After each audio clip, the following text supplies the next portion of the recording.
Lawrence County, including Town Creek, is under a flash flood warning as heavy rain moves toward Florence, about 13 miles away with an estimated arrival in minutes.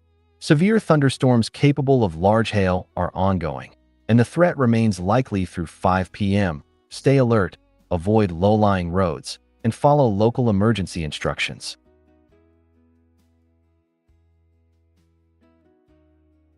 Heads up, new flash flood warning issued for Lawrence. Also active, severe thunderstorm warning for Giles, Marshall. Approximately 33,000 people in the Warren County.